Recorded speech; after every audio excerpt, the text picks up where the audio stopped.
근원이라고 하는 것은 뿌리 깊은 아래쪽에서 마치 생수가 솟아 올라오는 이 놀라운 역사처럼 출발 지점을 의미합니다. 오늘 저와 여러분들이 이 땅에 살아가면서 힘을 얻고 사는 그 근본적인 근원, 원천, 그 새로운 출발지, 여기는 바로 하나님께로부터 나오는 것입니다. 하나님께서 사람을 흙으로 지으시고 그 코에 생기를 불어넣으시니 생명이 되었다고 했습니다. 토기장이 되신 하나님께서 우리를 친히 만드셨습니다. 하나님의 거룩한 형상대로 만드셨습니다. 그래서 창세기에 우리 사람을 창조하실 때 성삼위 하나님께서 우리의 형상과 우리의 모양대로 하나님의 거룩한 형상과 하나님의 거룩한 모양대로 우리를 지으셔서 이 땅에 살아갈 수 있는 존재로서 세상의 그 어떤 것보다도 가장 가치 있는 보배로운 그릇으로 만들어 주셨다고 말씀하고 있죠. 그래서 사람이라고 하는 거, 우리 인간이라고 원문에 표현할 때도 안드로포스다 그렇게 표현합니다. 뜻이 뭔가요? 위를 바라보고 사는 존재라는 겁니다. 하나님을 바라보고 하나님을 앙망하고 하나님을 찬양하고 하나님께로부터 나서 하나님 안에서 사는 존재라는 그런 뜻이 있는 거죠. 그래서 근원에서부터 이 양분을 공급받지 못하면 우리는 힘을 쓸 수가 없죠. 하나님께로부터 영적인 양식을 받아 먹고 육적인 이 양식도 공급받아 먹어야만 살 수 있는 존재라는 겁니다. 천지 만물을 창조하신 다음에 순차적으로 보면 맨 마지막에 우리 사람을 지으셨는데 그 이유는 우리 사람을 위해서 이 우주 만물을 창조하신 하나님의 뜻이 그 속에 감추어져 있습니다. 물론 우리가 보편적으로 하나님 영광을 위해서 하나님께서 이 피조물을 통해서 영광과 찬양과 경배를 받으시고자 하신 것이라고 말씀하고 있지만 이 아름다운 세계를 아담에게 붙여주시고 하와에게 붙여주시고 이 만물을 다스리고 생육하고 마음껏 창대하게 누리고 살라고 말씀하신 것을 볼 때 우리 사람을 위해서 하나님께서 만물을 조성해 주셨음을 우리는 기억해 볼 수 있는 거죠. 여러분, 그래서 우리는 모든 것이 하나님께로부터 왔습니다. 하나님이 주신 걸 가지고 누리고 살다가 하나님이 부르시면 다시금 돌아가는데 우리 육체는 흙으로부터 왔기 때문에 사람이 죽으면 썩고 퇴색해져서 육체는 흙으로 돌아갑니다. 그리고 영혼은 주님 품에 안겨요. 그러다가 장차 주님 오시는 그날 마지막 때 선악간에 주께서 심판하시기 위해서 모든 사람들을 불러 세우는데 어떤 사람들은 영성의 부활로, 어떤 사람들은 영벌의 부활로 주님 앞에 서게 된다고 했습니다. 그래서 선악간의 심판을 받는데 여러분, 그 부활하게 되는 날 우리는 변화체가 되어가지고 육체와 영혼이 주님의 은혜 가운데서 변화체가 되어 온전한 모습으로 주님 앞에 서게 되는 것이죠. 예수님께서 2000년 전에 십자가상에 못 박혀 죽으시고 죽으신 지 사흘 만에 부활하셨습니다. 여러분, 사람이 죽고 나서 사흘이 지났다는 것은 이제 육체가 썩어가지고 문드러지고 물이 줄줄 흘러나옵니다. 동절기에는 좀 덜하지만 하절기에는요 그냥 하루만 지나도요 물이 줄줄 흘러나옵니다. 우리 신체 구조의 70%가 물로 되어 있기 때문에 온몸이 정수리에서부터 발끝까지 장기까지 썩어서 줄줄 물이 흐르는 것이 우리 육체의 모습입니다. 여러분, 그러나 우리의 육체와 영혼이 변화체가 되어 영광스러운 부활의 변화의 순간을 경험하게 되는데, 예수님도 그래서 3일 만에 부활하신 것은 예언의 말씀을 이루시기 위한 하나님의 뜻도 있지만, 육체가 사흘이 지나면 완전히 썩어서 물로서 흘러내리는, 완전히 죽었다고 하는 것을 증명해 보이는 시간입니다. 여러분, 예수님께서 이처럼 부활의 영광을 우리에게 보여주신 것은 예수님뿐만 아니라 저와 여러분들도 다시 사는 기쁨과 소망이 있다는 것을 가르쳐 주시고 나타내 주신 거죠. 자, 27절로 돌아봅니다. 27절 시작. 야곱아, 어찌하여 네가 말하며 이스라엘아, 네가 이르기를 내 길은 여호와께 숨겨졌으며 내 송사는 내 하나님에게서 벗어난다 하느냐. 야곱아 그랬어요. 자, 왜 야곱아라고 불렀을까요? 여러분, 야곱이라고 하는 그 존재가 어떤 존재인가를 우리에게 가르쳐 주시는 겁니다. 야곱이라고 하는 존재는 훔켜주었다. 그래서 야곱이 에서보다 잠깐 뒤에 나왔잖아요. 어머니 태에서부터 나오면서 발꿈치를 꽉 움켜쥐고, 형의 발꿈치를 움켜쥐고 그가 따라 나오게 된 거 아닙니까? 그래서 야곱이 꽉 움켜쥐는, 좀 강한 표현을 하면 도적과 같은 심정으로 빼앗아 취하여 사는 인생의 모습이라는 그런 뜻이 또 포함되어 있습니다. 여러분, 그래서 야곱아 어찌하여 네가 말하며 이렇게 표현하신 것은 하나님의 뜻을 거스리고 불순종하고 세상의 정욕 중심으로 이생의 자랑 안목의 정욕을 쫓아서 나갔던 이 하나님의 백성들이 불순종과 우상숭배로 빠져나갔던 이 백성들을 향해서 지칭하는 겁니다. 불순종하는 이 야곱아, 하나님의 뜻을 거스리는 야곱아, 자기 마음대로 살고자 하는 이 야곱아, 그러면서 하나님이 부르시는 거죠. 자, 두 번째 부르심에서 이스라엘아, 우리가 야복강 나루터에서 야곱이 천사와 씨름하는데 죽을 지경이에요. 그러고 나니까 이제는 인생 다 끝난 사람처럼 되었어요. 그래서 밤새껏 기도하면서 그 결론이 무엇입니까? 오늘 내게 축복하지 않으시면 내가 이 붙잡은 손을 놓을 수 없다고, 이 자리를 떠날 수 없다고 고백하죠. 여러분, 야곱이 지금까지 살아왔던 그 인생 무대를 다 정리하고 이제는 이스라엘로서 새로운 전환적인 삶이 태동되는 순간입니다. 우리가 교회 역사를 보면 오순절날 마가의 다락방에서 성령의 충만이 임하게 되는데, 여러분, 임했던 그 성령의 권능과 능력의 역사하심을 쫓아서 이전과는 다르게 교회 역사가 새로운 패러다임과 개혁과 변화의 역사와 능력의 역사를 경험하고 태동되었습니다. 참 감사한 거죠. 성령님이 그렇게 하시는 거예요. 야곱이 이스라엘로 바뀌어요. 그래서 이제부터는 너 야곱 아니야, 이스라엘이라고 해라. 하나님과 겨루어서 싸워 네가 이겼기 때문에. 이게 무슨 뜻입니까? 육신적인 소욕에 다 제하여지고 영적인 새 사람, 성령의 사람으로 변화를 경험하고 새로운 태동이 되었다는 것을 의미합니다. 오늘 이사야서의 말씀을 통해서 이스라엘 백성들을 향하여 너희들은 야곱이었어. 그러나 너희가 이제 이스라엘이 되었지. 한 가장으로서 살아가다가 이제는 한 민족을 이끌어 나가는 믿음의 용장이 되었어. 이제는 네가 개인 중심으로 자기 중심으로 살다가 이제는 하나님 중심으로 살게 되었지.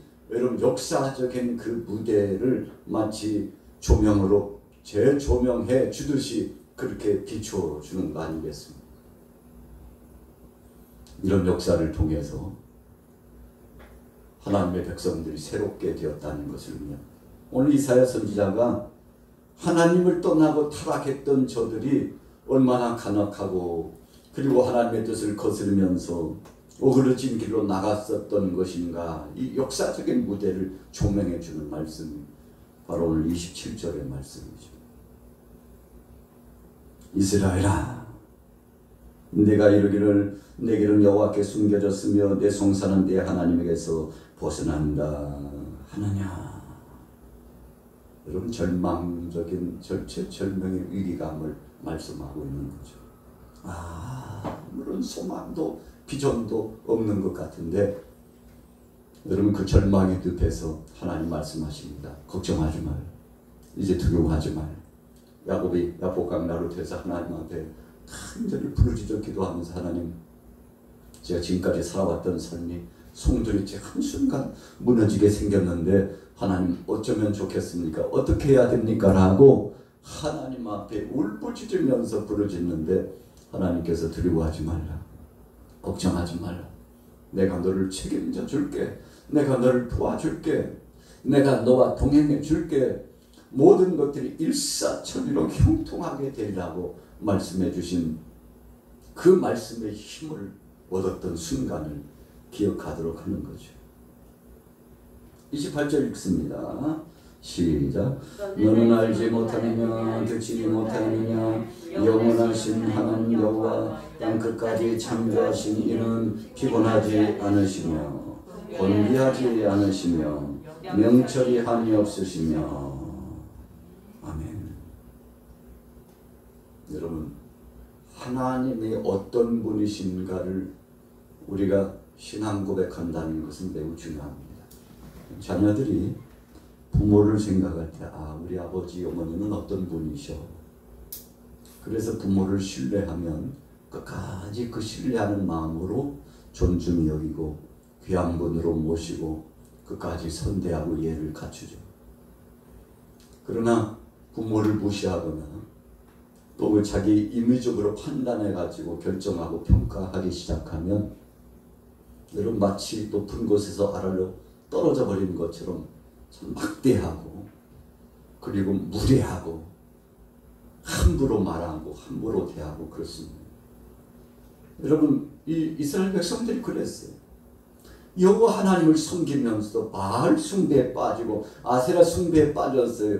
하나님 알기를 못같이 알고 하나님을 떠나서 우상 숭배에 빠졌는데 그러다 보니까 나라가 도탄의 위기에 빠지고 흉흉해지고 백성들이 못 살겠다고 아우성치고 이렇게 다 죽어가니까 그때서 정신이 팍 나가지고 우리가 아버지 하나님을 전능하신 하나님을 부정하고 무시하고 조롱하고 그분을 섬기지 않은 죗값을 지금 치르고 있다고 가슴을 치면서 통회하고 자복하게 되죠. 여러분 그래서 자녀들도요 철이 들게 되면 늙을만하게 50, 60, 70대 가지고 철든 자녀들이 굉장히 많아요. 여러분 그래서 그때서 부모의 심정을 이해하고 참 내가 왜 그랬는지 몰라 하고 철없는 행동했던 것을 후회하고 자기 자신의 정체성이 회복되는 자녀들도 많은데 오늘 이 백성들이 하나님의 백성들이 하나님을 떠나서 살 때 그 삶 자체가 얼마나 어리석은지요. 하나님을 알지 못하고 하나님을 이해하지 못하고 하나님을 섬기지 못하고 그래서 아모스의 말씀에 뭐라고 말씀하고 있습니까? 이 백성들이 하나님 아는 지식이 없어가지고 멸망한다고. 여러분 하나님을 온전한 전능자로 모셔드리고 그분을 섬기지 않기 때문에 위기가 찾아왔는데 오늘 이사야 선지자가 말씀을 외치죠. 여러분들이요 하나님은 당신들이 생각하는 그런 분이 아니라고. 그분은 피곤하지도 않고 지치시지도 않고 한 번도 우리를 떠난 적이 없으신데 여러분들이 상상하고 여러분들의 제한적인 생각 속에서 하나님을 부정하고 떠났기 때문에 여러분들의 삶이 이렇게 된 것이라. 지금이라도 아버지 앞에 나와서 전능자 하나님 앞에 나와서 천부여 의지어서 손들고 왔다고 자백하고 회개하고 고백하라. 여러분, 인생론이라는 것이 바로 이런 것입니다. 한 나라의 흥망성쇠가 하나님 앞에 달려있지만 무지한 인생들이 그냥 정치적으로, 경제적으로, 문화, 사회, 교육, 군사, 과학, 제발 모든 분야가 내가 열심히 하면, 지혜롭게 하면 되는 줄 알고 그렇게 했다가 우리 사람들의 지혜는 부족하고 우리는 쉽게 넘어지고, 사람은 믿을 만한 자인 줄 알았는데 믿을 수 없는 것이 인생인 것을 뒤늦게서 알고, 믿을 수 없는 것이 변방의 세력이구나 하고요. 그때서 비로소 하나님 앞에 천구의 의지없어 손들고 나오게 되는데, 오늘 이 백성들이 그랬다는 것입니다. 이사야 선지자가 백성들이 영적 상태를 고발하고 있는 겁니다. 여러분들 정신을 차리세요. 하나님은 그러신 분이 아니라고 말씀하고 있죠. 자, 29절 읽습니다. 피곤한 자에게는 능력을 주시며 무능한 자에게는 힘을 더하시나니. 얼마나 나라가 참 힘겹고 정치, 경제, 문화, 사회, 집안 모든 분야가 어려운지 이제는 못 살겠다고 아우성쳤죠. 나라가 분열되고 그것도 모자라가지고 바벨론의 포로가 되고 또 페르시아의 그 엄청난 유력 앞에 참 안타까운 상황을 당하고 해방은 되었지만 하나 되지 못하고 나라를 온전히 세울 만한 기초나 힘도 없어요. 왜 없습니까? 그냥 고국으로 돌아오면 해방되면 다 되는 줄로 알았는데 70년 동안 상실되었던 이 영성 깨어져 버리고 문드러져 버리고 파산해 버리고 불로 태워져 버리듯이 다 사라져 버린 이 영성을 다시금 회복하려니까 얼마나 힘든지. 몇 되지 않는 사람들이 하나 되지 못해가지고 서로 그냥 못 잡아 먹어가지고 한다리고, 여러분 변방에서 잡족속들이 밤사이에 쳐들어와가지고 일궈 놓으면 다 쑥대밭을 만들어버리고 다 약탈하게 가버리고 좋은 것들은 다 빼앗아 취하여 가는데 우리가 환장하고 그러잖아요. 여러분 얼마나 힘들면 그런 표현을 하겠습니까? 다 바꿔버리고 싶지만 바꾼다고 해서 되는 게 아니에요. 하나님이 해주셔야 되는 거죠. 여러분 그래서 저들이 20년 지나고 30년 지나고 50년 지나면서 차곡차곡 다시 세워진 겁니다. 여러분 은혜라고 하는 것은 그런 겁니다. 내려갈 때 깨어질 때는 쉽지만 다시 쌓아 올라갈 때는 너무나 힘들어요. 여러분 왜 힘듭니까? 우리의 아집이, 우리의 고집이, 우리의 욕심적인 소욕이, 우리 속에는 이 공허함이 하나님의 은혜 역사를 받아들일 만한 그릇이 준비되지 않았으므로 그동안에 다 짓밟아버리고 깨트려버리고 다 문드러져가지고 새로이 뿌리가 내려서 열매를 맺기까지는 수년이 걸리고 수십 년이 걸려서 다시금 쌓아진다는 것입니다.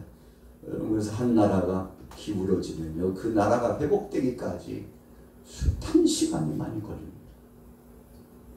우리나라가 역사적으로 조선 말기에 결국은 일제강점기 이 참 안타까운 압박을 받고서 국군이 기울어져 가지고 주권을 빼앗겼는데 36년 동안 압박과 고통을 당한 것도 부족해 가지고 해방된 지 몇 년 되지도 않았는데 6.25 동란이라고 하는 아픔을 경험하잖아요. 여러분 왜 그런 것입니까? 나라가요 하루아침에 이렇게 세워지는 것이 아니에요. 백성들이 정신을 못 차렸어요. 사상 논쟁에 계속 빠져가지고 우리는 공산주의라니까 당신들은 민주주의잖아. 우리는 다르다니까 하면서요. 동족끼리 서로 잡아 죽이고 당신은 북쪽 사람이니까 나는 남쪽 사람이고 해가지고 동족끼리 싸우는 피비린내 나는 그 전쟁의 포화가 벌어지고 그 이후에도 하나 될 뻔했는데 결국은 열강들의 세력 속에서 하나 되지 못하고 남북이 또 분단돼가지고 지금까지 왔는데 70년, 80년 지나갔는데도 서로 그냥 못 잡아 죽여가지고 지금 안달이잖아요. 여러분 왜 이렇게 된 겁니까? 한 나라가 국군이 기울어져서 넘어지면 다시 세워나간다는 것이 그만큼 힘들다는 것입니다. 여러분 바로 우리가 하나님 앞에 더 기도해야 되고 더 철저하게 회개해서 이 나라 이 민족이 하나님 앞에서 바로 설 수 있도록 정신을 바짝 차리고 하나님 앞에 온전한 자가 될 수 있도록 여러분 우리는 주님 앞에 목 놓아 눈물을 흘리고 기도해야 되는 것이죠. 여러분 그래야 하나님의 도움의 손길이 있어야 회복되는 겁니다.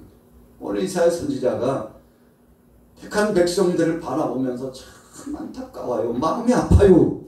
그래서 그 영적 상태를 직고하면서 여러분들이요 하나님 앞에 빨리 돌아오라고 그분 앞에 나오고 그분을 붙잡으면 그분이 일거수일투족을 책임져 주실 것이라고 계속 말씀을 풀어 선포하고 있는 거 아니겠습니까? 자, 30절부터 읽습니다. 시작. 소년이라도 피곤하며 곤비하며 장정이라도 넘어지며 쓰러지되 오직 여호와를 앙망하는 자는 새 힘을 얻으리니 독수리가 날개치며 올라가는 같을 것이요 다른 박질하여도 곤비하지 아니하겠고 걸어가도 피곤하지 아니하리로다. 아멘. 여러분 살 길은 한 길밖에 없다고 말하죠. 여러분 썩어져 버린 동아줄 같은 거 붙잡지 마세요. 세상에 물질 의지하지 말고 주변에 있는 열강들 힘 있다고 애국 의지하지 말고 아수르 의지하지 말고 하나님을 의지하세요. 하나님께 가면 하나님이 책임지십니다. 이 말씀을 강력하게 선포하고 있는 겁니다. 여러분 힘의 근원은 여호와께로부터 나옵니다. 그러지 하나님을 의지하시고 나가면 그때 비로소 이 나라에 소망이 있어요. 그때 비로소 하나님께서 이 나라를 회복해 주셔요. 하나님 없이는 살 수 없다고 소망을 가지고서 나가세요. 그러면 하나님께서 일사천리로 도움의 손길들을 더하여 주시고 하나님이 역사하실 겁니다. 여러분 그래서 30절과 31절 말씀이 나온 겁니다. 오직 여호와를 앙망하는 자는 그래서 오직이라고 표현했어요. 이 길밖에는 없다는 것입니다. 새 힘을 얻으리니 독수리가 날개치며 올라가는 같을 것이요 다른 박질하여도 곤비하지 아니하겠고 걸어가도 피곤하지 아니하리로다. 진정한 승리는 여호와 하나님께로부터 나온다고 말씀하고 있습니다. 모세가 광야에 가가지고 40세에 들어가서 40년 동안 훈련받았는데 양치고 염소치고 소치고 이 짐승 치면서 짐승에 똥이나 치고 먹이나 주고 관리하면서 살아가는데 일반적인 사람 같으면요 내가 이러려고 세상에 태어났나 하고 불평하고 악평하고 원망하고 참 내 인생 초라하다고요 그렇게 허무하게 살아갔을 것이죠. 그러나 모세는 그러지 않았어요. 내가 가는 이 길도 하나님이 계획하신 일이라고 생각하고 그 일에 최선을 다했습니다.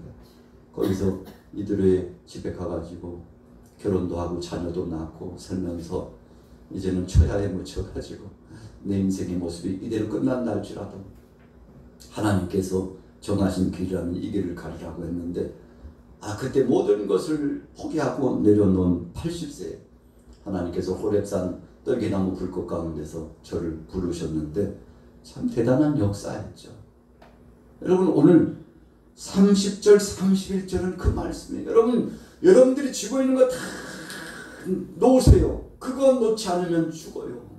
그거 놓고 하나님의 은혜의 손길, 은혜 보이지 않지만 성령의 역사 가운데 임재하시는 하나님의 은혜의 손길을 다 잡고 붙잡고 그걸 붙잡으면 피할 길이 열리고 살 길이 열려지는데 모세가 홍해 앞에서 백성들이 돌을 던지려고 함성을 지르면서 이러려고 우리 애국에서 이끌어냈냐고 도대체 당신이 우리 지도자라면서 홍해 앞에서 이제 다 죽게 생겼다고 뒤에 저기 뭐라고 애굽의 철병거 600승이 쫓아오는데 우리는 다 죽은 목숨이라고. 그때 모세가 하나님 앞에 엎드려서 기도하니까 하나님께서 모세야 걱정하지 마라. 내가 이 백성을 구원하려.